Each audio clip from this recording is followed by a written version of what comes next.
everyone, and welcome to another brand new episode of the Geek Buddies. Hey! Well, we're back again for another week of geeky goodness here on the channel. We're really going to stretch the term buddies when we get into our main topic discussion, I'm sure. But what we're talking about today, we're going to get into some conversations about that Batcycle, about some fun new trailers that dropped over the last few days, and we're going to talk about the Star Wars rumored casting, Rosario Dawson dropping little seeds here, and people are making huge gardens out of it. So we'll see if in the end what we think about it all as we go along. First, let's introduce ourselves. I am the Outlaw John Rocha, writer, producer, and host here on the channel. Michael? I am Michael Vogel, writer and producer of animated TV shows and movies. Shan?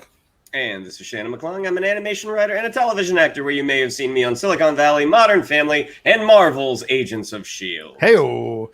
Yeah, and we're going to get into so many things here. And just want to thank you all for those of you who are coming back to join our show yet again every week. We love you madly for taking the chance on us and then sticking with us every week as we get into all the things we get into. Last week's episode, over 6,000 views, which is good for us. So thank you very, very much. Keep it going. Keep sharing it. Keep telling people. I got a feeling the chapters might help you all, maybe, or maybe some of the subjects we tackled. Who knows? But either way, we're pretty happy about that. If you're new to our show, thank you very much for taking a chance on it. This is how it works. Each of us brings up geek news item. We talk about it amongst ourselves for your entertainment. We take a quick 5-second musical break, apparently, and then get into our main topic. So let's do it now. Who's first up?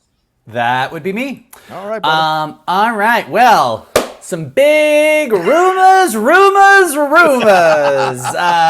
Some big rumors happening in the Star Wars universe this past week. As we all know, Star Wars is going big on Disney Plus. Bunch of series coming out. Book of Boba Fett, Mandalorian Season 3, all these different things. And, of course, the Ahsoka Tano series, Ahsoka, which everyone is super stoked about, where Rosario Dawson is going to continue her journey as the live-action Ahsoka Tano. Anyone who's a hardcore Star Wars fan, particularly if you are a Rebels fan, everyone is hoping and assuming that the Ahsoka Tano series is going to continue on the storyline that we left off with in the animated Star Wars Rebels, where Ahsoka and Sabine Wren are going to hunt down and find their good friend, young Jedi Ezra Bridger. And as we all know from Mandalorian Season 2, the way to Ezra Bridger is that Ahsoka Tano is hunting down Thrawn. So as we get into this casting mill, some pretty persistent rumors on the internet in the past week that both Mena Massoud, who is Aladdin in the live-action Aladdin remake, and Lars Mikkelsen. Thank you. Sorry about that. As both Ezra Bridger and Grand Admiral Thrawn. Now, Lars Mikkelsen actually played Grand Admiral Thrawn in Rebels, so that is kind of a no-brainer, but Hollywood doesn't always go with no-brainers, so it's a really good news no-brainer. And Mena Massoud is really a great actor and actually really does kind of surprisingly have an Ezra Bridger vibe. So this has been kind of going all over the internet, and then as Rocha said, Rosario Dawson has sort of added credence to the rumors by posting a picture of the two of them as Ezra Bridger and Grand Admiral Thrawn. So definitely not confirmation, still definitely in the maybe possibly just rumors online territory, but something about these rumors kind of feeling like there might be something behind them. So what do you guys think about these rumors? How secure do you think they are? And what do you think of this casting if it does turn out to be true? Well, I like the casting 1,000%, and I want to give a shout out to Star Wars Newsnet. Those are my homies over there.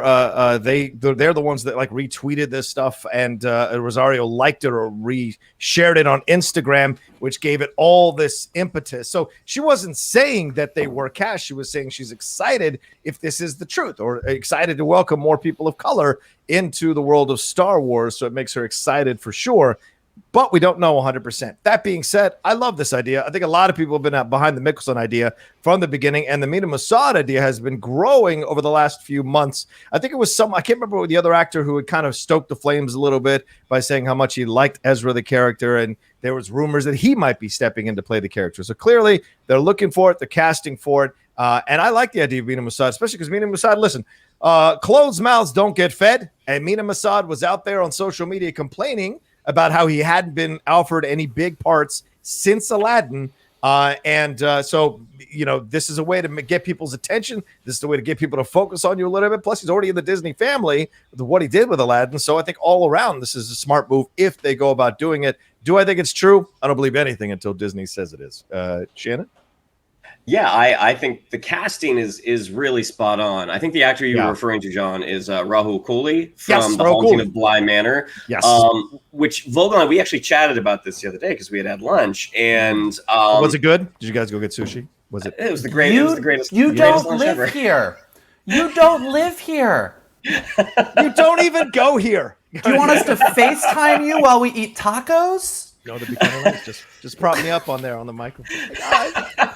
Looks good. No, I would never end. Go ahead. Sorry, Shin. But looking at the animated stature of Ezra doesn't seem like the biggest guy. And Rahul Kohli from The Haunting of Bly Manor, he is about 6'4". So while I do think he's a great actor and face, like just his face, I'm like, yeah, you'd be a great Ezra.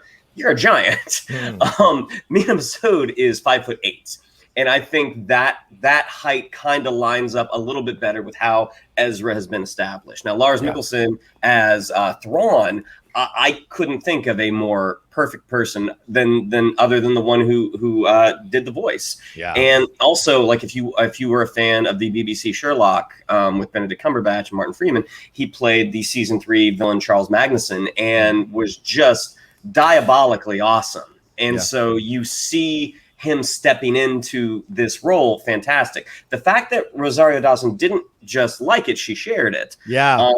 I would think that if Lucasfilm and Disney had an issue with that they would have told her to unshare it. Yeah. And the fact that they haven't told her to do that, at least as of right now, I think that seems like a pretty strong indicator. But also, we don't know when Ahsoka is going to happen, as far as I know. This could still be a year away. I mean, we have a lot, several Star Wars shows that are going to be hitting Disney Plus before this. We still have Mandalorian season 3, which is supposed to come out sometime next year. Book of Boba Fett at the end of this year. Andor, when I don't know when that. I think they're done. I thought that one was actually going to come first, but you have at least 3 shows that are going to come before Ahsoka. So when this is actually going to happen, who knows? Yeah, and Mike, I want to turn back to you with something Shannon said. One of the reasons this show is unique, I think, on the internet is we have someone like you, Mike, who's been executive. You've been in these conversations. You've been in these boardrooms with these situations. You've dealt with actors and what have you. Like, do you think Disney would? Do you take Shannon's point that Disney would have had this taken down by Rosario if this wasn't in any way true? Maybe. Liking and sharing something is different than saying something. I think when you start tweeting something, that's where the PR machine kind of comes in and is like, whoa. I think that she's in a pretty safe territory of like, I liked something. I shared it. That looks cool. Now, do I think that her liking and sharing it probably means something? I think probably it does. I don't think that when you're playing a role in a big franchise like this, I don't think you're just like, oh, look, Somebody made Glenn Close look like Princess Leia. I'll share that. Like, I think that like the fact that she's liking it and sharing it probably does lend at least a little bit of credence to the rumors. But I also don't think that Disney's going to come down and be like, hey, you liked a post. I think like that's kind of a step too far. It's like, whoa, that's crazy. Now, if she was like, if she had done something along the lines of like retweeting it and then saying, wow, that's a good idea, wink, wink, wink, then I think probably you get the PR machine to come down and be like, could you not wink? Thanks. But I feel like this is kind of like probably somewhere there's a Disney or Lucasfilm executive right now with like the fact that this has like blown up the internet that's like, God damn it. Could she have not liked that, please? But like not to the point that they're going to be like, you better unlike that right now. Right. Yeah, I wonder about it because she's the lead of the show. So if her name is in the title. So if she's going to like something or share something as she did, it kind of has more weight behind it. So you're probably right. Probably Disney didn't want it to come out this way. But now that it has, or maybe they did just to see the reaction of people to these two possibilities. And that isn't beyond the realm possibility. The studio would allow that to happen to see the reaction. Then they can officially go forward with it. Sorry, I think that's actually a really good point off of what you said. I think that also yes, Disney and Lucasfilm and these big companies, like they have the way that they want to unveil information. They want things to come out in a certain way, but rumors happen. Right. Now, if the rumors had come out and everyone had been like, what the fuck are they doing? And there was like a lot of rage right now, maybe there would be a little bit more of like, let's control this. But when news leaks and everyone is pretty much like, fuck yeah, let's go. I am on board. You know, as much as they might be like, oh, well, we wish she hadn't liked it, or we would have preferred that this didn't get leaked. We would have liked to have done a big announcement at our next big Star Wars celebration or something. Yeah. They'll still get the heat of when they can finally announce it and the actors come out on stage somewhere, or they do however they announce it. It'll still be big news. But I mean, they're probably overall pretty happy if this is indeed true. They're probably pretty happy with, okay, well, I guess we did a good job because everyone seems real excited on the internet right now. Yeah, and also the Obi-Wan series, which will come before it as well. Yes. When the cast list came out for that graphic they released with everyone's headshots and their roles, that came out of nowhere. Like as far as I know, like there were no rumblings that, hey, we're gonna get this announcement where O'Shea Jackson Jr. is in it, and Kumail Nanjiani, and confirming like Joel Edgerton. So I think an announcement could just come out of nowhere, much the same way Obi-Wan did. You know, in a week they could do the same thing and just release a big graphic saying, here's everyone who's in the show. Right. All right, fair. Well, we'll see. I mean, obviously, it's as Shannon said, it's a little ways off, but we also don't know how they're going to release these shows and in what order and in what form. And of course, we're back into the mask mandates and the Delta variant and the Lambda variant. And now, is that going to slow down production on some of these shows that are still in production or about to go into production?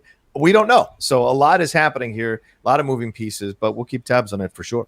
All right, where are we off to next? Is it me? Trailers. Let's do it. So we got two this week, and two second looks at things that people have been hotly anticipating. The first one came out yesterday. We got our second look at Ghostbusters Afterlife, which is being directed by Jason Reitman, the son of Ivan Reitman, who directed the first two films. It stars Paul Rudd. It stars Finn Wolfhard from Stranger Things, McKenna Grace, Carrie Coon. So the reaction that the trailer seems to have gotten is not that dissimilar from the reaction that the first look got, that Ghostbusters and Ghostbusters 2 were comedies, and this does not seem like a comedy. This seems very Stranger Things. It seems very The Goonies. That being said, in my opinion, I think the movie looks really good. You know, we're just getting more looks of this, you know, small town, I believe in Oklahoma. The fact that Egon went out there for a reason and at some point had kids and now has grandkids. And also we got a little shot of Annie Potts, Janice. But gentlemen, what did you guys think of the second look at Ghostbusters Afterlife? Janine. Oh, Janine, excuse me. How very dare you, sir. Excuse me. I am super excited. I love this trailer. I thought it was great. I think when people think about Ghostbusters, I've said this a lot, and I think this is actually where the female Ghostbusters kind of fell a little bit short, which is everybody's like, oh, Ghostbusters, it's a comedy. It's a funny movie. It's supposed to be really funny. And that's true part way. Right. I think what made the first Ghostbusters so magic, and to a degree Ghostbusters 2, is that Dan Aykroyd and Harold Ramis, they got deep into some weird mythology. Like, the ghosts in Ghostbusters aren't funny for the most part. The ghosts in Ghostbusters are scary. Like, those demon dogs are scary. Like, Zool, Gozer, like, all that, it's scary. Stay Puft Marshmallow Man, super funny. Bill Murray, Dan Aykroyd, Harold Ramis, Ernie Hudson, Rick Moranis, super funny. But the movie structurally is actually an action, sci-fi, spiritual, like adventure movie that just happens to have some of the funniest guys in the world in the lead roles. And like the magic of Ghostbusters was really funny guys in a otherwise very serious supernatural special effects bonanza. And I think with the all-female Ghostbusters, I think the females that were cast in that movie were fantastic. I would go see the four of them and Chris Hemsworth as the himbo assistant in a minute. I thought they were great. But the problem was the rest of the movie was really, really silly. And having them be really silly, fighting something really silly, that's not the Ghostbusters balance. And now maybe this trailer is leaning too far on the other side, but for me, I get way more excited because this feels like it's part of the mythology. This feels like there's the legacy. The original Ghostbusters are very much present in this trailer through the YouTube videos, through the history, through the fact that this is Egon's family, and it feels like they're leaning more towards the bigger sort of mythology that Ghostbusters was building on the supernatural side. And to me, I think that's the right strategy. And look, it looks like there's Paul Rudd's in the movie. There's a bunch of Stay Puft Marshmallow Man, like men cooking each other at the grocery store. Like, I think there's going to be that humor, but I actually like that they're leaning on the other side, and I think that might be the key to making this movie work. Yeah, I think I 1,000% agree with you, Mike, in that I think they took a look at what happened in that 2016 movie, and they're like, okay, we went all female, which I was in support of. I didn't understand the fanboys getting crazy about that, and I was like, it's a good movie. That's all that matters. And Paul Feig had a pretty good track record at the time when he did this film. And in the end, I think the film stumbles. It doesn't 100% work for me. I agree with you. It's a little silly. It takes itself too seriously and then too silly at the same time, which is very, very confusing. And it doesn't really work. And Kate McKinnon, either you love her or she's in the wrong movie. There's no other way about the way she portrays that character. So, she's the best part of that movie. Yeah, but I don't know if she's in the movie at all. That's the thing that for me, I'm like, I don't think you're in this universe at all. So those were the issues I had with it. And also, they were trying to pull the J.J. Abrams playbook of, well, it's kind of in the universe, but it kind of isn't. And then don't mess with the fans. Don't lie to the fans. Don't fool the fans. We're going to get to that later. Don't mess with the fans because they will let you know when you betray them. And I think that was the mistake of that one. This one is not making that mistake. They are very clearly, as Michael said, connecting it to those first two Ghostbusters movies. And they're making it very clear. This is in that universe. This is linearly connected. This is generations of what was Egon's last name? I forget Egon's last name. Spangler. These are generations of Spanglers getting involved here in this situation. And you're right. Paul Rudd is where the comedy is. The Stay Puft Marshmallow stuff, that was hilarious. That was very Gremlins-esque. And I thought that was brilliant. Having Carrie Coon, that's your center. Carrie Coon, very serious, accomplished actress. I haven't seen her do comedy maybe ever. So to see her be a part of this is just to balance the stakes. And as Michael said, the first two films were good because the stakes were always there. New York was going to die if they hadn't done what they did. The Stay Puft Marshmallow Man and Bill Murray make the jokes, but Dan Aykroyd isn't making any jokes. Egon makes the occasional side joke. But it is a comedy, but it's not fucking talking out of your butt like Jim Carrey. It's more, there's more going on. And I think this is the right approach, especially if you're trying to bring a new generation into this franchise. This is the right approach. And I think Finn Wolfhard and McKenna Grace acquit themselves great in the trailer. And it excited me because they're going to have the excitement. They're going to, I did a trailer reaction with this. I went back to being 14, being super excited to see this. And I love that it got that reaction out of me. So for me, I think this is the right approach 100%. And people complain it's not a comedy. Kiss my butt. There's going to be jokes.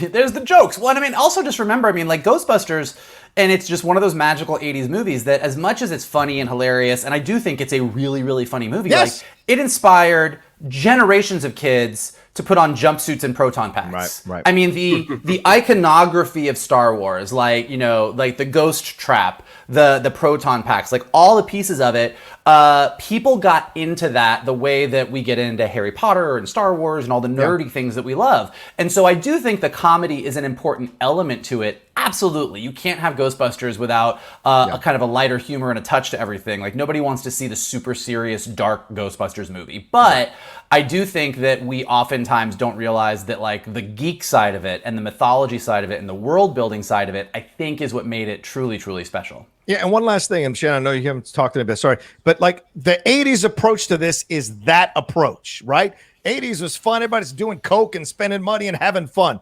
This is 2021. Things are a bit more serious. We're a bit more aware of the world. And I think this is the approach that makes sense to me. So that's why I think it works. Anyway, go. Yeah, wish I could have seen you in the 80s. Woo! Tie-dye shirts.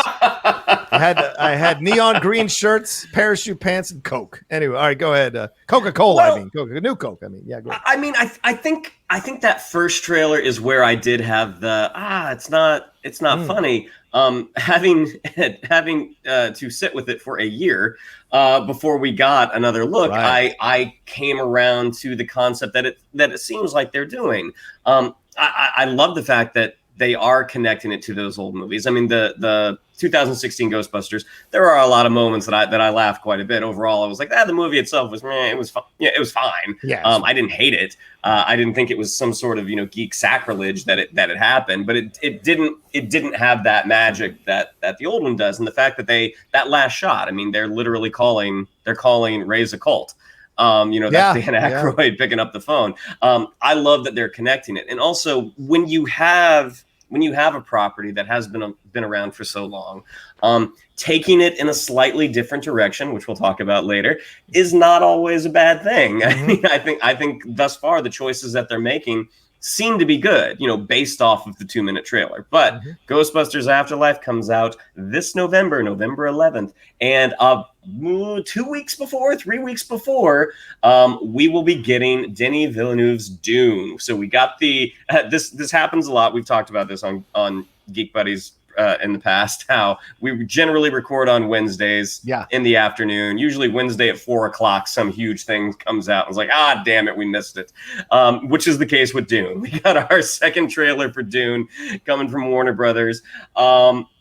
Not knowing the book, like I do not know Frank Herbert's Dune. I started to listen to it on Audible right when the pandemic started, when like we had nothing to do, so I was just going on these like 10-mile walks a day. The performances of this particular version that I listened to kind of took me out of it, and I was like, you know what, this is too much for me to get into right now. But the scope of this movie, the epic scale, like it looks just enormous. And just the cast that they have with Oscar Isaac, with Timothée Chalamet, Josh Brolin, Jason Momoa, Dave Bautista, Rebecca Hall. I mean, they just have, or it was Rebecca Ferguson, excuse me. Rebecca Ferguson, yeah. They just have so many people in this movie. I mean, this looks like the type of film that we just never really gotten before. This very serious, very straightforward sci-fi epic. Like we've gotten sci-fi, we've gotten Star Wars before, we've had Star Trek. This is something. This is a beast of an entirely different color. And I'm super curious to hear your guys' thoughts, because I think you guys know it better than I do. So fire away. Mikey? Oh no. Okay. Go ahead. Here's what I say. I loved it. I can't read that book. No way. I'll lose. I'll have to sit there with a notebook and just make all the things. Like I no thanks. Show me what you got. Give me the book in it's one of those books that I won't read. As I said, give me the book in in a theatrical format. Let me have fun with it. And it looks like they opened the coffers for Denis Villeneuve to bring about his vision of this world, and it's glorious. It is glorious. The visuals, the images, everything there. And just in case you think it's too much visual, so they added in scenes, or they showed you scenes of some real strong personal connections between the characters. I mean, I love that sequence between Oscar Isaac and Rebecca Ferguson, then later Ferguson with Timothée Chalamet. So, you are my son. There's a great bit of interaction there. Also Momoa and him, the ball busting that goes on between the guys there, that's going to add something. Batista. Then you throw in the fact that you've got more of Zendaya here, and Zendaya saying my people have been an enslaved people, and we're exploring that as well. So, and then seeing the shots of Desmelchian and Stellan Skarsgård in that character look from far away, which I think is brilliant. Let us just be teased with it. I think it all 100% works. I can't wait to see it. That being said, I don't know if it's going to make any money. Villeneuve doesn't make money at the theater most of the time. He is the art house Woody Allen. And I think, to me, it's fascinating to watch this, and you wonder if he's going to make money overall with this movie, because Blade Runner 2049 is one of the most glorious films I've seen in the past 40 years. And still, it did make dick at the box office. And so I'm worried that this won't, even with this massive cast, it won't be enough to attract people to go see this film. But it isn't going to be for lack of trying, or the lack of look, or the lack of what I'm looking at, scripts, writing, and the connection here with these actors to their parts. So as the one who's read the book, I am super excited. For two things. One, I love Denis Villeneuve. He's low key one of my favorite directors. I don't think of him when we all talk like favorite directors, but I love Blade Runner 2049. I love Arrival. Like I think he's just fantastic. And I do think that he has just been given the runway to like just do. I mean, if you thought he was able to like just do something visually stunning with Blade Runner 2049, this trailer like wipes the floor with Blade Runner 2049, and that was amazing looking.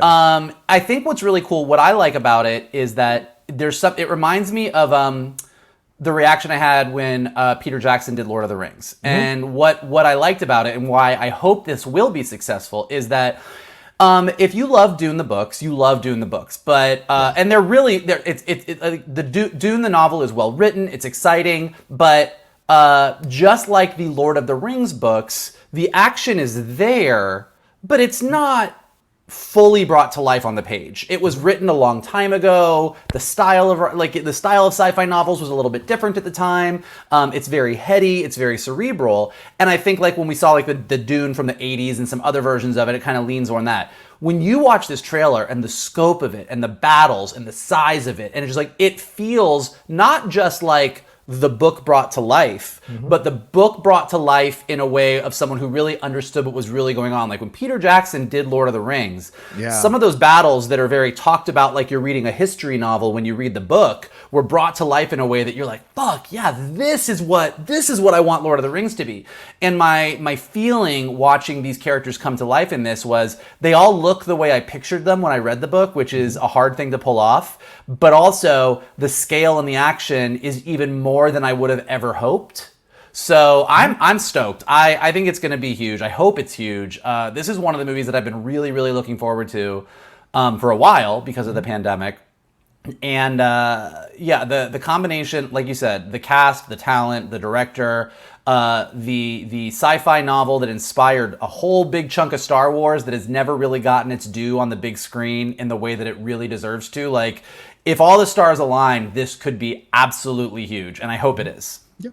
See, what's interesting to John's point about Denis Villeneuve's sort of box office track record. The Blade Runner sequel, like I have no affection for that original movie. Like I saw it when I was too young, and it just didn't. I couldn't connect the dots between like, oh, this is Indiana Jones and Han Solo, and this character he's playing now. I'm not into this. Like it just wasn't exciting enough for me when I was that age. I was probably 8 or 9 years old when I saw it. And so going to see Blade Runner 2049, I can certainly admire the craftsmanship to the movie. I could admire the performances, but the story just did not bring me in. And maybe that's because I was kind of so disconnected from that first movie. That's what worries me about Dune, is the accessibility of it for people that don't want to tackle the novel. Because even though it does, the spectacle looks enormous, I just wonder how appealing it's going to be, especially with the variants, now kind of rearing their ugly heads. How many people want to go out to the theater and see this movie? That it's such a huge world. It seems like it might be a tough nut to crack. So here's what I will say to that, without getting into any like spoiler territory, in case you're just excited about the movie, you don't want to know what happens in the book. But despite me saying like the book is a little drier than like what we're used to reading today, the difference between Dune and like say Blade Runner is very style. The style is the big part of it. It's very noirish. It's a noir. It's very slow paced. It takes its time. Dune, it is a classic hero's journey. There is your hero. There is his family. They are uprooted. They are going to a new location. It is a harsh location. They've got to make it work. They've got a whole team of people that work with them. They're really fun and exciting. And like the first 100 pages of the book, this is no spoiler, and it won't be the first, the entire movie, but like the first 100 pages of the book are the main character, Timothée Chalamet's character, just meeting all the people one by one as he's training and getting ready to go to this new planet. And you meet each one of them, and each one of them is, I would say, a Star Wars level big size personality. Like they're very clearly delineated. You are this type of character. You are this type of character. You are this type of character. So if you get it right, it leans really into all of the things that we love about sci-fi, that even if you're not a hardcore sci-fi person, on a movie screen, these characters could come to life in a way that like a casual observer could really love them, which is what I'm hoping for. Fair. Interesting. Okay. Well, Yep. it is coming out October 22nd, just a couple months from now. I think we'll have to push Jackass aside here, Shannon, and go see this one instead. Maybe. Or all of us, if I can get us all in for a screening, which would be a lot of fun. All right. Well, then we'll see. Let's move on to our next thing, and that's a real quick conversation about these videos and pictures that surfaced just a few days ago over Batfleck, the new Mr. J-Lo, getting into a bat suit, possibly, or maybe a stuntman, but we're seeing Batfleck in the Flash movie. A lot of people are pretty excited about this. We got this massive bat cycle in this thing. So let's take a look quickly at these videos and see what our reaction to them, so we can share it with the fans here and see what they think about it as well. I'm not going to play the audio because I don't want them to ding us for the audio. So I'll just play. This is the first one here. Let's start there. So you see Batman just slowing down in his cycle. I think that's slow-mo, right? Yeah. Just slowing down there so you can take a good look at the construction of this thing, which looks pretty hardcore, pretty massive, almost like a pseudo battering ram, I would say. And then the other one that we had, let me bring it up as well. Oh, there we go. Three of us there. Let me bring it up as well. Let me share the screen on the other one as well. It's not as easy to do this on these StreamYard situations. And this one is the other one, which we see more of a chase going on. Yeah, let me start from the beginning here. We see this kind of Humvee type vehicle come in here. Great job by the extras, by the way. And then the bicycle shows up. Now, there have been close-up shots of him, the stuntman, on the Batcycle, but I mean, this is confirmation that he's in the movie fully. The question becomes, do you like the design of the Batcycle? Does this excite you that you're seeing he's going to get a chase sequence? He's going to be a part of this stuff. What are your reactions? Well, I think we're using the phrase chase sequence very liberally here. I mean, it's being shot. That's a Humvee getting away. Well, And that's Batfleck going like, oh, my bike's not going to make that. who gets away from it? I'm sure he's like analyzing where to go next. Come on. The design, I think, is awesome. I mean, it reminds me of like the pod racers from episode 1. It's like just take away the actual pod, just grab an engine and throw some wheels on it. I think the design looks amazing, and the way he's kind of padded up. I'm wondering if they're going to add his cape in post, or if that's going to be just sort of his look for when he's on his bat cycles. Like, yeah, I don't want the cape to get caught in the gigantic wheel behind me. It's so interesting, like the behind the scenes photos that we have seen. We've seen Supergirl already. We saw Michael Keaton. We're seeing the Batfleck Batcycle. We've seen Ezra, but it's also tough to remember. Like, oh, that's right, this is a Flash movie, and the coolest stuff we've seen has been other characters. I think the design is amazing, and I'm really curious, especially considering the state of the DC cinematic universe, knowing how well it seems Marvel is doing with their multiverse approach, how DC is going to approach theirs, and if they're going to be able to stick the landing. I certainly hope so. Yeah. Mike, I guess we're not done with Batfleck. Thoughts? Yeah, well, I mean, we kind of knew that, and I think this is going to be this character's send-off, and I think that that's all good. I'm excited to see how they do it. I do think the Batcycle looks really cool. I'm curious to see how this all goes. I do, to Shannon's point, like, if Marvel comes along, well, and they have, like with Doctor Strange 2, like, it's, Doctor Strange is in it, Wanda's in it, Loki's in it, America Chavez is in it, and I'm like, cool, put everybody in it. You all have, you've done it. You have proven that you can do this. DC is like, well, we got Michael Keaton, we got Ben Affleck, we got Supergirl, we got The Flash. I'm like, okay, don't, like, they just make me nervous. And like, look, I am super excited for Suicide Squad. It's probably, like, I think we've talked about this before, the most excited I've been for a DC movie, full stop, end sentence. I'm stoked. Like, I can't wait. So I want DC movies to be good. I'm curious to see how they use this movie to set up what happens next. How Batfleck exists, and then Michael Keaton comes in. Like, the interaction of all of this is key to me. Like, if Batfleck and Michael Keaton interact with each other and it's cool, and I'm into it, like, I would love nothing more than for Batfleck to die in this movie and me feel bad about it. Like me be bummed, be like, oh well, now that I'm seeing this version of it without Zack Snyder telling him what to do, I'm kind of wish he stayed around more. That would make me the happiest and the saddest. Why do we'll creatives want to kill off main characters of these shows? I don't get what you're trying to do here. I'm just joking. Oh Jesus Christ! Can we just wait till after the break for this? I gotta gear up for it. No. I don't know if they're going to kill him off. I hope they don't. I mean, he seems to be having a new life here with J-Lo and everything like that. So a happy Ben is a good Ben, ladies and gentlemen. That's true. So I'd like to see Ben come back, maybe with a little bit more time. Ben comes back in his own series. I mean, an HBO Max 8-episode series every year or two, I think would be fantastic just to see him kind of step into that role as he gets older. It would be a blast. I will say this again. I will be the broken record that says this every time, that I think the issue that DC has is that we don't know what the roadmap is. So it's hard to even imagine. Like, we have a Batgirl series coming out. Does this have anything to do with Batfleck or Michael Keaton or Robert Pattinson? Who the fuck knows? Like, we don't know, and they're just throwing so many things into the hopper, and we've got the TV shows that are one universe, and we've got the movies that are another, which is fine. Like, all these choices are fine, but because we don't know what is going on, it's harder to say, well, if Batfleck lives, is Michael Keaton sticking around, and now there's 2 Batmen in this universe? Like, there's no real roadmap for it because they're kind of a little bit all over the place. Whereas with Marvel, for better or for worse, like it or hate it, it's a very clear, we have this timeline, we now have a multiverse, we can do these things. And so it's easier to start to imagine how things could exist in different ways, whether we're right or wrong. And we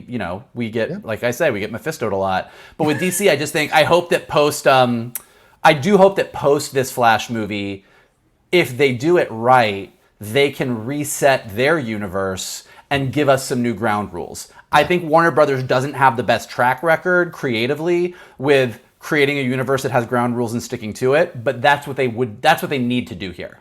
Yeah, I agree with you. Telling the fans what you're going to do is really important. I agree. Shannon, what is your any final thoughts on this before we jump? No, I'm super excited. I mean, a Flash movie has been in the works forever. So the fact that he's finally getting his own story on the big screen that he's sharing with 3 other superheroes, I love that it's happening. It's the same complaints they have for Spider-Man, right? Why can't Tom Holland be in his own movie? And we'll see down the road.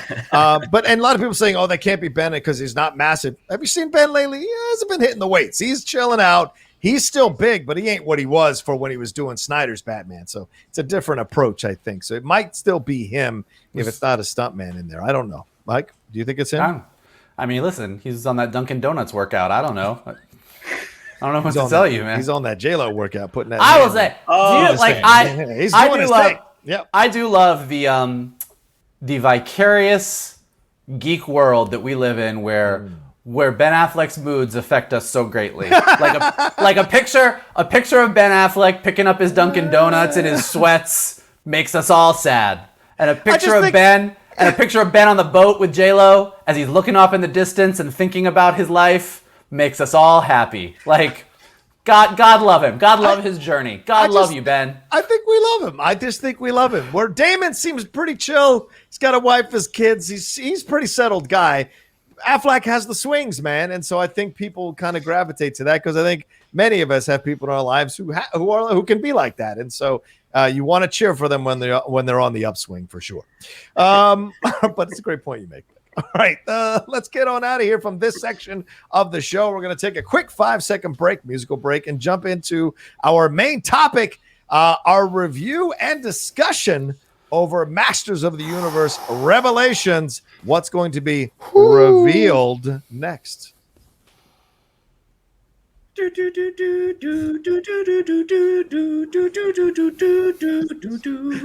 this a good one?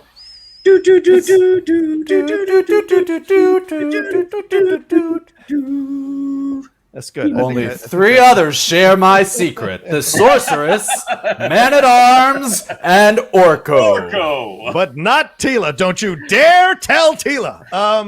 All right, well, let's get into our discussion here. Masters of the Universe Revelations came out a few days ago here on July 23rd. The synopsis, according to IMDb, is the war for Eternia begins again in what may be the final battle between He-Man and Skeletor. And this is coming to us from writer-director Kevin Smith. Also, our friend Tim Sheridan wrote some of the episodes on this series as well. Eric Carrasco, Mark Bernardin, Dia Mishra, I hope I'm saying that right as well. And the cast includes Sarah Michelle Gellar as Tila, Chris Wood as He-Man, Lena Headey, so great to see her as Evil Lynn, Mark Hamill as Skeletor, Tiffany Smith, my friend Tiffany Smith, who I love to death, as Andra, Diedrich Bader as Trapjaw, Liam Cunningham as Man-at-Arms, Susan Eisenberg as Sorceress, and Justin Long as Roboto, and Griffin Newman as Orko, Kevin Michael Richardson as Beastman, the great Henry Rollins as Triclops, Stephen Root as Cringer, and then we get some occasional spots from Dennis Haysbert, Alan Oppenheimer, Cree Summer,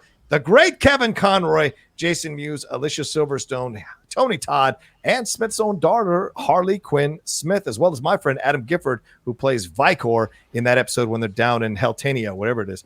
All right, let's first have a conversation. And so let's add this to the thing. Also, there was a lot of drama around this. There's been a huge backlash. The Rotten Tomatoes score on the audience side of things is around 33, 35, 38%. It's going up and down depending on what day you look at it. The critics score is pretty solid, above 80%. So a lot of positivity on the critic side for this, but the fans are feeling a little hurt by Kevin Smith, a little betrayed by this overall show. Some fans. Sure. Some of the fans, the loud fans, are certainly having issues with the show overall. So we're going to discuss that and give our overall feelings. So, Mikey, let's start with you. What's your first, thoughts on just so I'm clear, is this a spoiler review or a broad discussion? I just want to be clear on where we're at. Let's do I guess so. I guess we should say it's a spoiler review since we're going to talk about it. So if you haven't seen it, this is your chance to stop the show. Thank you for listening. Thank you for watching. And then go back and watch the episodes and then join us for the rest of this conversation.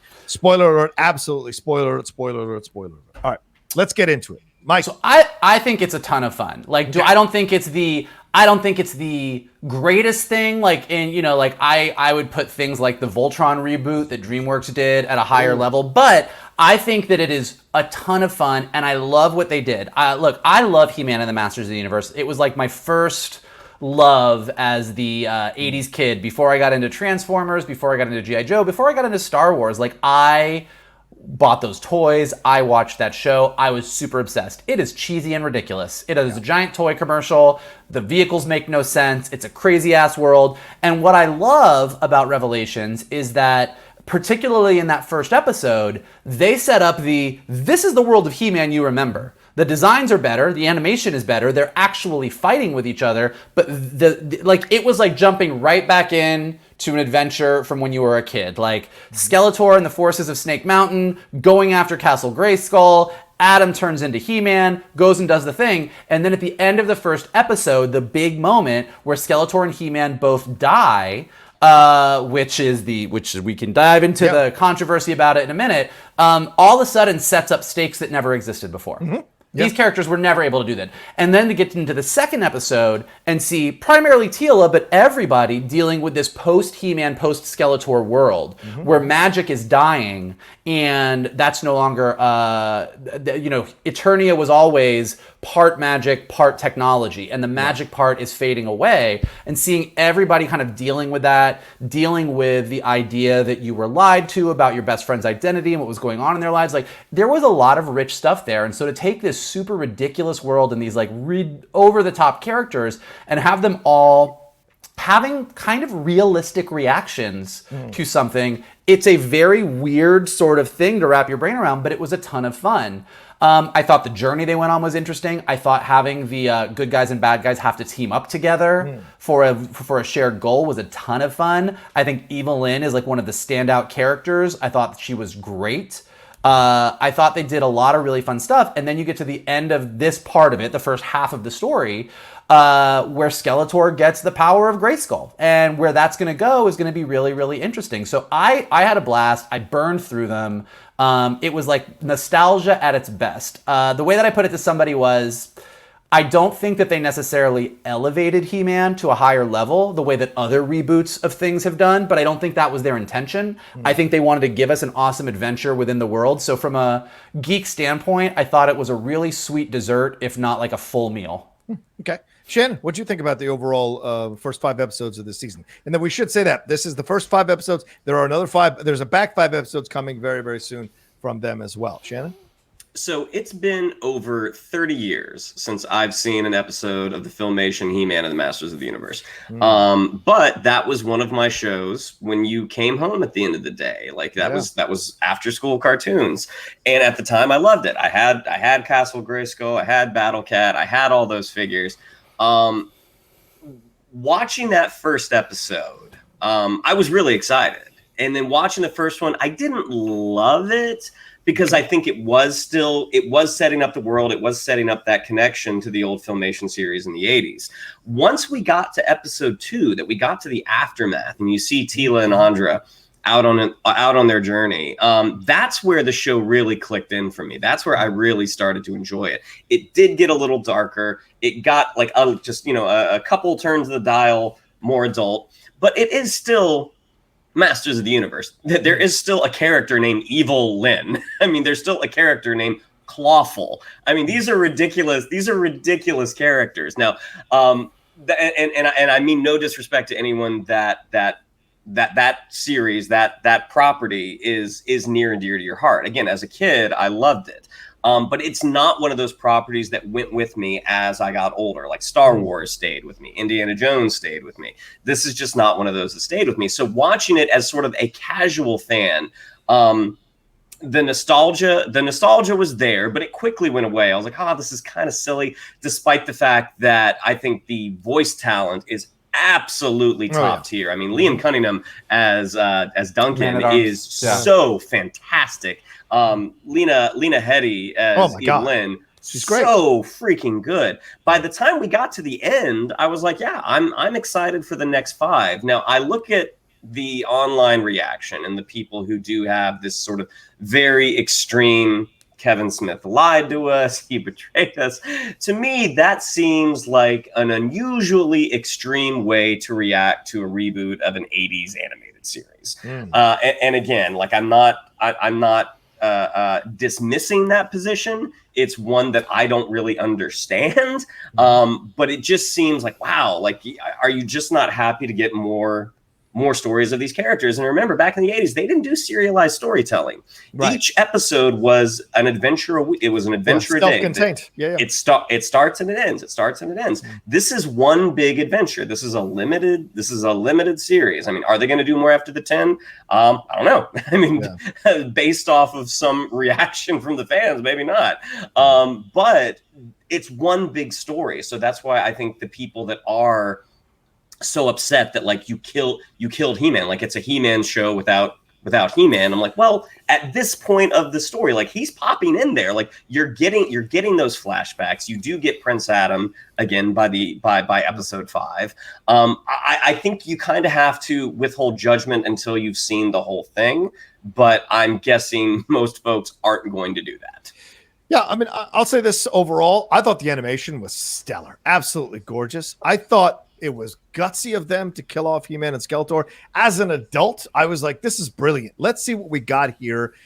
Sometimes you've got to take chances. And I thought they took a really big swing with this by killing off your 2 main characters. And by the way, it's called Masters of the Universe. It's not called He-Man. And that was the clue. And people started to call Kevin Smith on it. And he was like, no, He-Man's in it. He-Man's a part of it.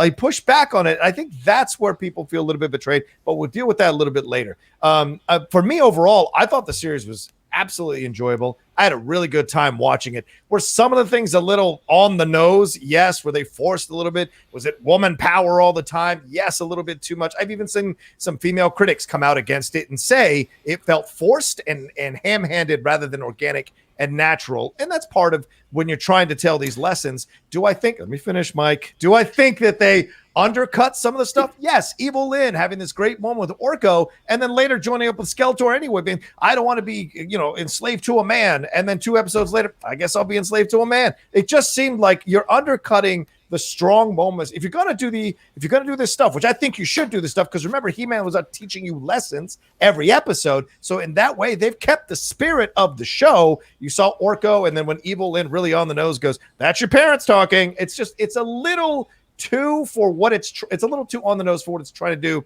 which is be a more adult approach to He-Man, and I thought that was a little bit off. But overall, I thought the voice work, for the most part, was great.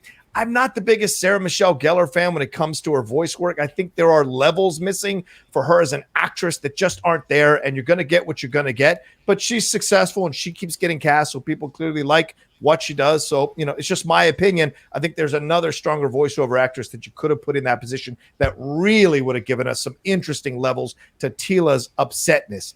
Now let's get to that.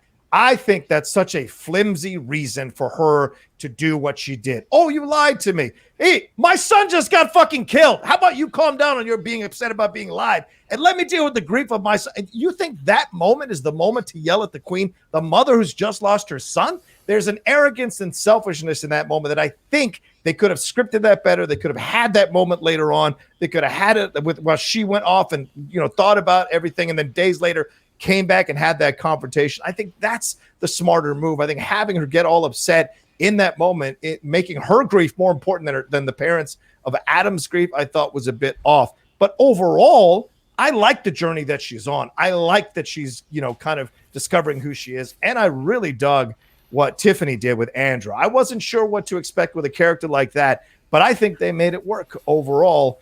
So I would say that I think they missed a couple of big moments. But overall, I liked the gutsiness of what they decided to do.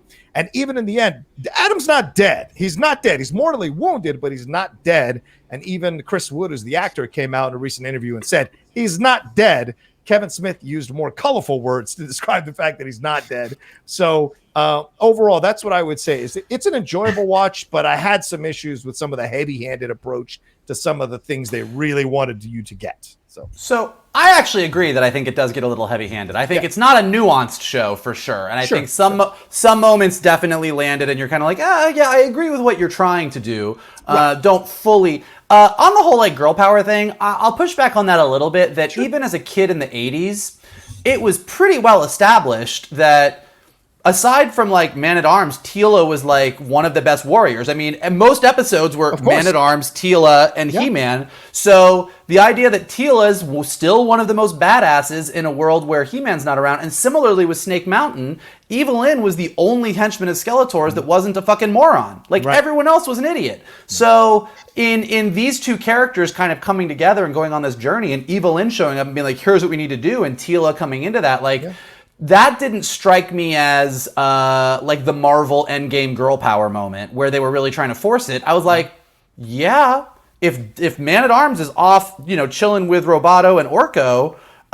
Wait a minute, but he's only off chilling with Roboto because What's-Her-Face kicked her out. What's-Her-Face said, I want nothing to do with you. So it's not like he was like, you know what, I'm cool. No. I'll hang out with Roboto. Well, no, the king Randolph. But also, Teela said, I want nothing to do with you. Well, okay, so let's talk about that for a minute. Look, we take this whole secret identity thing for granted because we've grown up in a world where everyone had a secret identity. It was Superman, it's Batman, it's He-Man. Most of our heroes had this double life.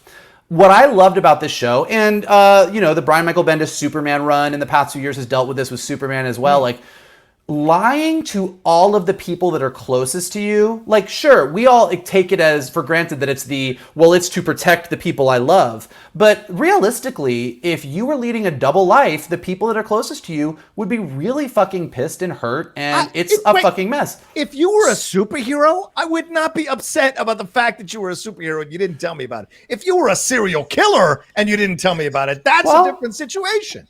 Good. Then if I am ever a superhero, I know that I could keep it secret from you and our friendship is intact. But I'm saying that emotionally and you treading into this my ass. Anyway, sorry, go ahead. Yeah. But emotionally treading into this territory where someone who this was my best friend over here, and then this is this person that I may or may not have had romantic feelings for, but definitely was my partner who I fought with, and they were the same person the entire, that is, I accept the fact that you're going to tell a journey that is, I feel kind of shitty. Also, my dad lied to me. Also, you told Orko. I think that to me, that is the sorceress knew, everything that Teela has fought for, the people she's been fighting with, everything she believed in, found out everyone around her knew this secret and nobody was telling her. I think that is, whether or not that's 100% realistic, we can all argue for days. I do think that is interesting character work and story stuff to mine, for sure. 1,000%, yeah. Just the timing of it, I think, was as far as the whole like fanboy reaction. Look, maybe it wasn't Netflix's best move to do 5 and 5. Maybe they, of course they couldn't have anticipated this. And sure, I do understand. Like I said, I loved He-Man growing up, but I loved the world and I loved all the characters. So I thought this was a great and interesting journey. If you loved He-Man the way that I would love like seeing a Superman thing where I love Clark, Superman's my guy, and seeing him sort of be absent from these 5 episodes as far as like being in on the main action and the main storyline, I do understand how that's disappointing. I'm not going to sit here and be like, oh, screw you, it's Masters of the Universe because you should like everybody. Like, if you like He-Man and you're missing him, that is valid. I get that. That is cool. But beyond that, He-Man is in the first episode. He's gone for 2 episodes. Yeah. Then Adam shows up, and spoiler alert, he's He-Man. Right. And then he's in the 4th and 5th episode, and he's not dead. And now he doesn't have the power anymore. And the last 5 episodes are going to be his journey to make amends with the people he lied to, figure out who he is on the inside, and I'm sure get the sword back and fight Skeletor. So I think that like when Kevin Smith comes out and says this is absolutely a He-Man story, I don't think he was lying. He wasn't talking about the first 5 episodes. He was talking about the 10-episode arc. And I think that Teela is definitely a prominent member here, but if you know anything about Teela's history from the Masters of the Universe animated series, and they've been hinting at it with a fucking spotlight in these 5 episodes, they're not setting her up to be the next He-Man. Right. That is not her journey. Her journey has a lot more feathers and is at Castle Grayskull. Like, and having a character who has turned her back on magic have a past and a destiny that leads directly towards being a part of the magic is a good arc for her. So I think that everyone's freak out about this, I find a little bit ridiculous. And all of the argument about why Teela's muscular and how could they make Teela the thing. Nobody wants Teela. Like, I don't just stop it, guys. Yeah. Just stop it, guys. I mean, He-Man's the size of a goddamn mountain. So, I mean, the woman being big, I don't have an issue with that. The haircut thing, they get upset. Katy Perry did that. It's a way of reclaiming your power. And who are you as men to tell a woman what she can do to reclaim her power? So that kind of stuff is really, like, I'm just like, you're going way too far with the criticism. There are legitimate criticisms to be had here about story, about character work, or whatever. But to go to that level, I think, is a bit far. And I don't know, did I miss it, Mike and Shannon?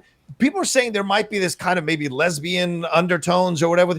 I didn't sense that. I just sensed that they were sisters in battle and they were friends. With Andra. Yeah, I didn't sense, there were no like, there's no lip biting like you saw in Star Wars. I didn't see any of that. I just saw 2 women, badass women, being friends on these missions. And there wasn't no extra like a handhold, or there wasn't kind of like a longing look. And not that it shouldn't be there. I'm just saying I don't sense that, and people were digging for that. So let me ask you a question. Did you ever sense a romantic tension or romantic thing between Teela and He-Man? Yeah, well, it's spoken about in one of the episodes that there's a moment where I think that Teela expresses some kind of moment where but Teela also expresses affection for a male character in the original He-Man series. And then, of course, Adam has some occasional affection. I think the Miss B or whatever has some kind of affection for her in that episode. And he expresses it. So we do sense it's not that she can't go both ways. I don't have a problem with that. I don't give a shit about that. No. I wasn't trying to catch you or anything. I think that like to me they're supposed to be together. I don't think so either. But I think that a lot of people, if you were to talk to them, would be like, oh yeah, I always felt like Teela, had a thing for He-Man. And I think that what Teela had with He-Man is just as vague or not vague as what Teela has with Andra. What I think is it doesn't like I would say out of the 3 of us, I probably did. Like there was maybe a couple moments or a couple lines where I was like, oh, like are they maybe together? Okay. But I think that I look like, to me it's much more, and maybe this is because I am gay, but like to me it's not like a look, if Teela's with He-Man, cool. If Teela's with Andra, cool. Like I don't feel like, sorry guys. Have you had a whole double life as a gay? I've led an entire double life. I am he-sexual, master of the gayverse. No, I just think that I think people are looking for it to be like this. Well, like they held hands and they looked at each other and she's like, I would die for you. I'm like, look, she could be with Andra. I'd be super down for that. Like I'd be super down for her to be with Andra and still have a crush on He-Man. What I really do like is that, and I will say this is also good, like especially in that 4th episode where they were in Paternia or whatever the heaven was called. I love that both Teela and He-Man in the flashbacks and Teela and Adam when they were like on the hunt, you really saw these two as best friends. like they're really doubling down on this relationship that Tila and Adam were really, really, really close, which is why she was so betrayed that he didn't tell her this stuff on either side, as He-Man or as Adam. And I think that they did a really nice job in in a show where I agree with John that some things got heavy-handed. I thought that the way they handled Tila and Adam's relationship was actually really kind of nuanced and nice and lovely.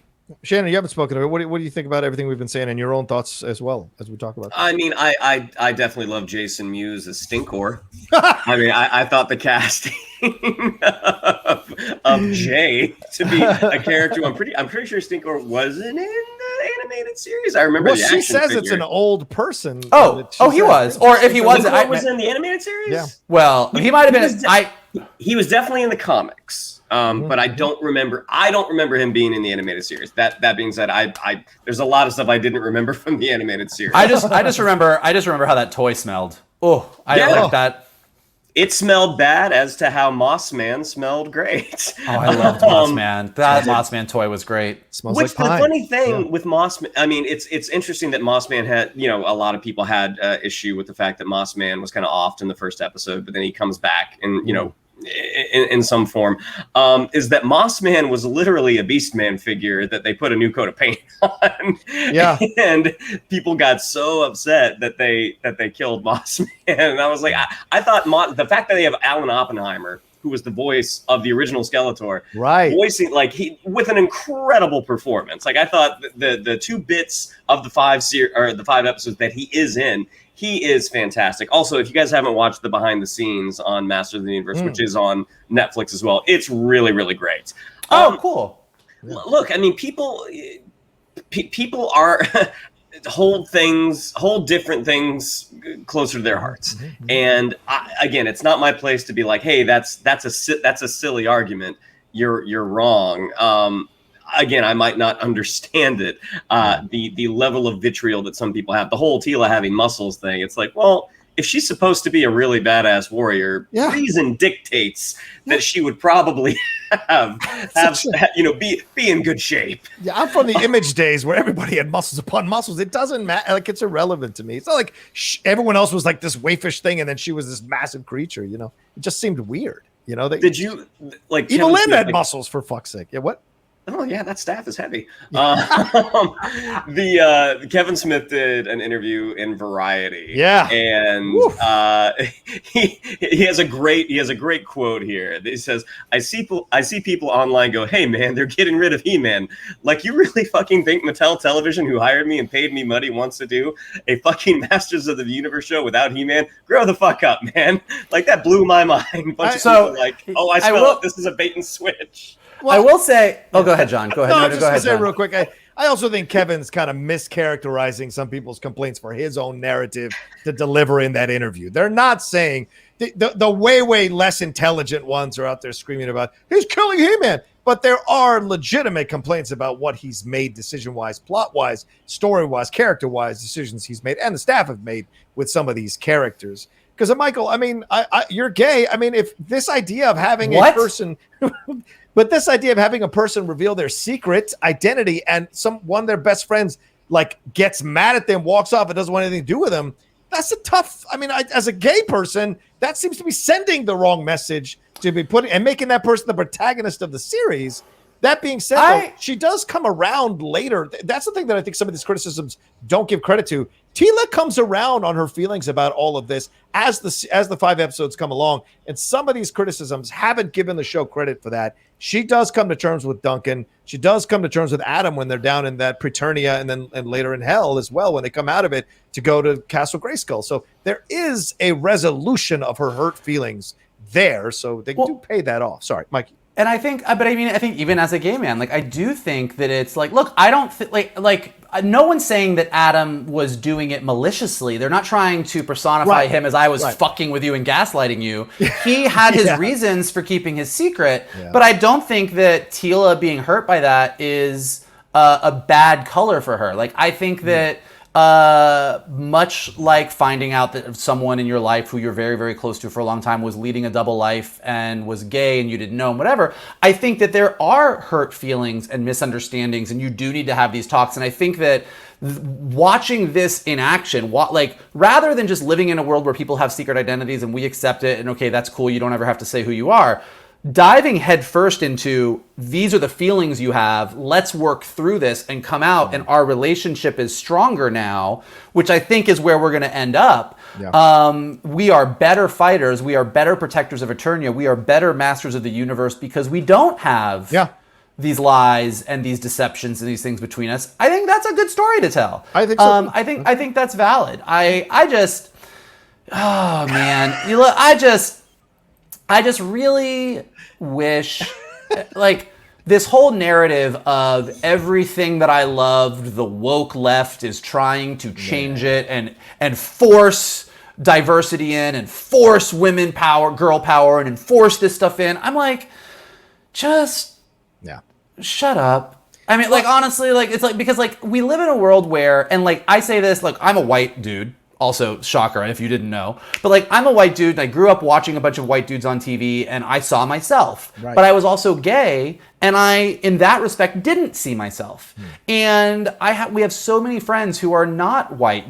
John, you as a Latin, you as a Latino, you're always talking about more representation in the superhero world and all these things. And it's like, we live in a world where everyone else has had to sit and watch the white cisgender straight guy be the lead role, the hero, forever and ever and ever and ever. And the second that you just change it a little bit, give another person the focus for a few episodes, God, you would think that you were like fucking, bombing people's childhood. And so I just think that, like, I love seeing all kinds of characters as leads. Yeah. I love seeing Tila as the lead. I love seeing Evelyn step up. I love seeing all these things. So I just really wish that everybody would calm down and just accept that all of these characters have stories to tell and we should enjoy all of them. I would like that too. I mean, I want to say one last thing. You brought this up, being a person of color. I mean, all the former heroes pretty much are people of color, except for the white dude that Phil LaMarr voiced. But they're all dead. And the fact that you have Grayskull named after the actual original guy was black. And I'm like, God damn it. Don't give us that. Give us more. Don't give us that. But you only have you only can work with what you have, right? So I hope that becomes something more down the road, that we get more color in He-Man, the Masters of the Universe. If you can create new characters in this mythology, and I hope we start to see people of color become the main people, because watching two white women doesn't really move the ball that much. It's still a white person. Wow. So we want one of them is kind of yellowish. Oh my God. We want to see women of color and men of color be leads in these animated series, or be moved into prominent roles, or created to be part of. That's what I would like to see. But I'm not dating Kevin or anybody involved in the production for that, because you can only work with the characters you have from the 80s. And I think they put their guts on the line and took a shot at this thing. And overall, it makes me curious to see the next 5 episodes, because I've been bored watching animation stuff. These 5 episodes were not boring. Did I have issues with some things? Sure. But overall, this was interesting stuff. Overall, I like what they were trying to do. As your best friend who works in animation, I'm sorry that I'm so boring to you. I didn't say your shit was boring. That's not what I heard. No, the action sequences, those are good. I'm just joking. Shannon. Hey, that's what I do. All right. Any final words? I think Mike and I had our final words. Shannon, do you want any final words here? Look, I mean, if you don't like this new version, the one from the 80s still exists. The one from 2002 still exists. The one starring Dolph Lundgren still exists. Not every version of every character you're going to love. Right. So, but I think if you can kind of go in with an open mind and hopefully you will enjoy the first half of this journey. Also, Triclops and the techno cult. Come on, that's fantastic. I mean, there's so many little bits that they threw out there that I'm like, oh, that's really fun and smart. And yeah, I mean, if it's not your thing, it's not your thing. But no one is after your childhood. And I got a weird feeling that Evelyn may turn on Skeletor by the last 5 episodes. Just got a weird feeling. I think so. I was going to actually mention that to your point. Like the her going off with Skeletor after her big speech about not following a man. Like, I don't think that was we set something up and then we just took it back. I think that they wrote, and everybody keep in mind, like, they wrote this as a 10-episode thing. Yeah. So I think, like, Evelyn going with Skeletor is a part of her journey, and I think there's more to it on that front as well. Right, exactly. Plus, he's a skeleton. He's not really a man. Yeah, true. Fair yeah, and a little less of the Joker one-liners would be nice. I would like to cut some of that out, because it makes me think of Joker and not Skeletor. When he was like, he's like, love you, Lenny. I was like, that's Joker. That is not fucking Skeletor. Anyway, sorry. That's the one casting that, I know we all love Mark Hamill, but all I hear is the Joker and Skeletor. And it's like, maybe you should, like, Mark Hamill is a huge get for any project. So, but just listening to him, I'm like, maybe he wasn't the guy to be Skeletor, in my opinion. Well, we'll see. We got a back 5 episodes to keep an eye on coming at some point down the road. I haven't heard if there's a release date for the back 5 episodes, but correct us in the chat or in the comment section if we do. But thank you very much for watching this episode of the Geek Buddies and for watching this review specifically, because I'm going to cut this out. Shannon, what do we got to tell them? Yeah, if you'd like to follow us on social media, on Twitter, it's at Geek_Buddies. On Instagram, at _Geek_Buddies. If you'd like to follow me on social media, on Twitter, it's at Shannon_McClung. On Instagram, at Shannon the Geek Buddy. If you would like to follow Mr. Vogel, it is at MK2. And if you would like to follow Mr. Rocha, it is at The Rocha Says. Mikey? You know what? We like all the masters of the universe here. Every single one of them. Everyone, no matter what character you were, we like everybody because we like having all the buddies here. And so if you like being one of our buddies, here's some things you can do that help us keep going. You can hit that like button below, subscribe to Johnny's Outlaw Nation page where there's all kinds of fun stuff for you to check out. Like they said, leave a comment below. What do you think of Dune? What do you think of Ghostbusters? What were your thoughts on He-Man? Like, let us know your thoughts on all this. We love to see what you guys think. If you are listening to us on Anchor or Spotify or Apple Podcasts, leave us some comments there. Leave us some stars. It helps us go up in the rankings. And of course, the best thing that you guys can do is retweet this video, repost it, put it up on any of your social media accounts, tell people to check out the Geek Buddies, because we like getting as many people as possible to be a part of our little corner of the geek universe. Absolutely. All right. Thank you all so much for watching. We'll talk to you next time. Another brand new episode of the Geek Buddies.